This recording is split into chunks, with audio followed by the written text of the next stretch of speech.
Hello everyone, कैसे हैं आप सब। Welcome to today's explainer. आज हम सीधा एक मैजिकल हिडन यूनिवर्स के सफर पर चलेंगे। We are diving into chapter 2 of your science journey, the invisible living world. हम ऐसी चीजों के बारे में बात करने वाले हैं जो इतनी छोटी हैं, लिटरली माइक्रोस्कोपिक, कि हम रोज उनके पास से गुजरते हैं and we don't even realise it. I want you to imagine something for a second. क्या हो अगर आपके पास अचानक एक सुपर पावर आ जाए? Like you flip a switch and all of a sudden the invisible world around you completely becomes visible. आपकी desk पर, हवा में या आपके पीने के पानी की एक बूंद में आपको क्या दिखेगा? It totally changes the way you think about what counts as living, है ना?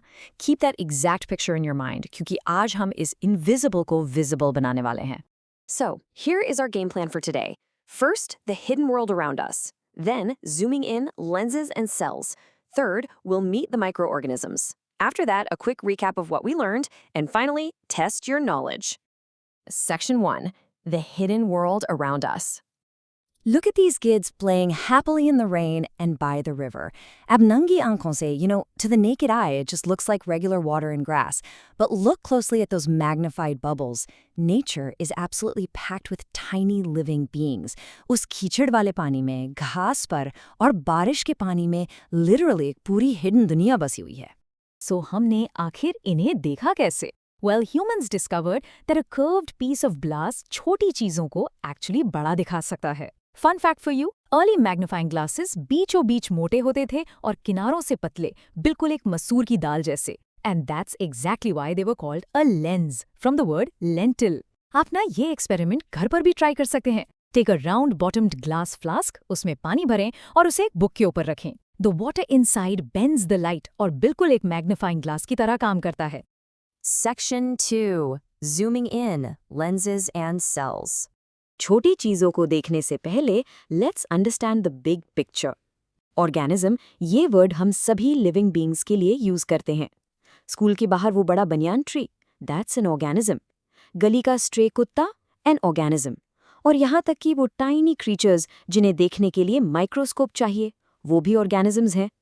It really doesn't matter what their shape, size और कलर इज. अगर उसमें जान है, if it is living, it's an organism. Let's see how this builds step by step.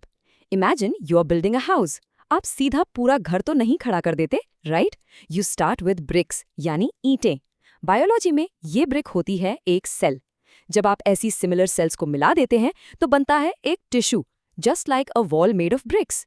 Different tissues जब मिलकर एक स्पेसिफिक काम करते हैं, दे फॉर्म एन ऑर्गन, जैसे आपका हार्ट या प्लांट का लीफ.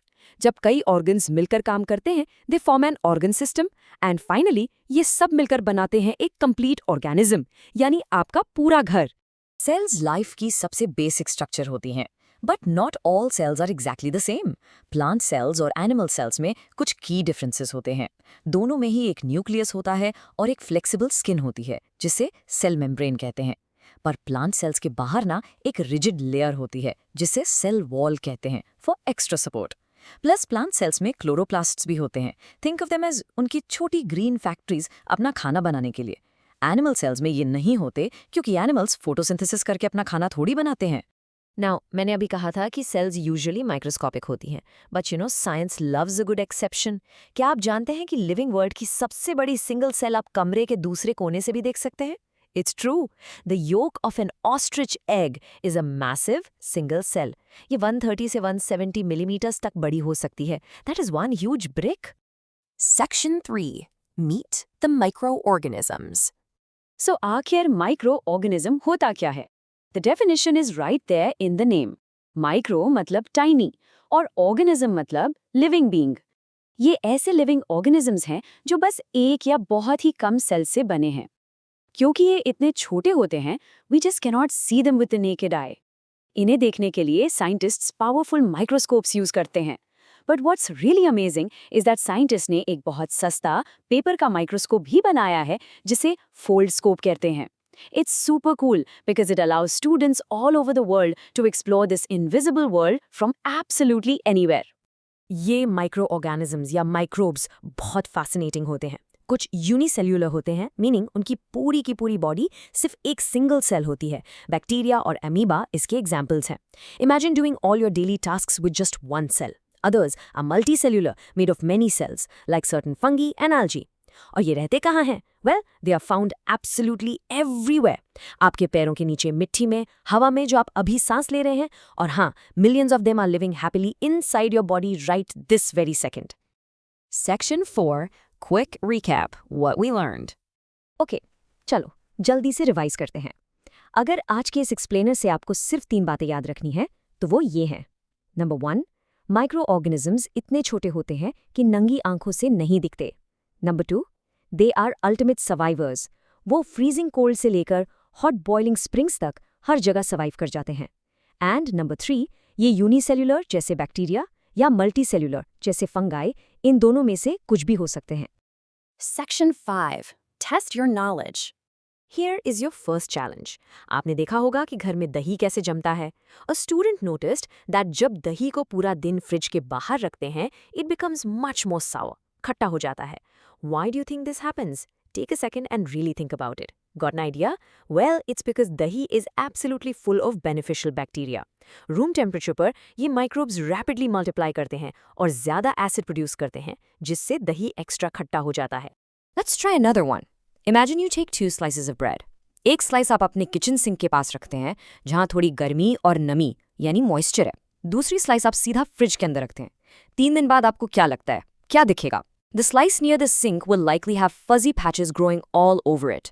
और वो फज क्या है? ब्रेड मोल्ड, जो बेसिकली एक फंगी है। माइक्रोब्स को ग्रो करने के लिए ऑप्टिमल टेम्परेचर, हवा और मॉइस्चर चाहिए होता है, जो सिंक के पास उन्हें ईजिली मिल जाता है। Excellent work today class. मैं आपको एक आखिरी थॉट के साथ छोड़ता हूँ। आज हमने सीखा कि हमारे आसपास एक पूरी की पूरी इनविजिबल दुनिया है। मिलियंस ऑफ माइक्रोब्स आपके साथ अभी इसी वक्त ये रूम शेयर कर रहे हैं। So how do you think these tiny beings interact with each other in their hidden world? क्या वो खाने के लिए आपस में लड़ते हैं? Do they help each other out? अपने आसपास की दुनिया को ऑब्जर्व करते रहिए, कीप आस्किंग क्वेश्चंस और अपनी क्यूरियोसिटी को कभी मत खोना। Thanks for joining me on today's journey और मिलते हैं नेक्स्ट टाइम।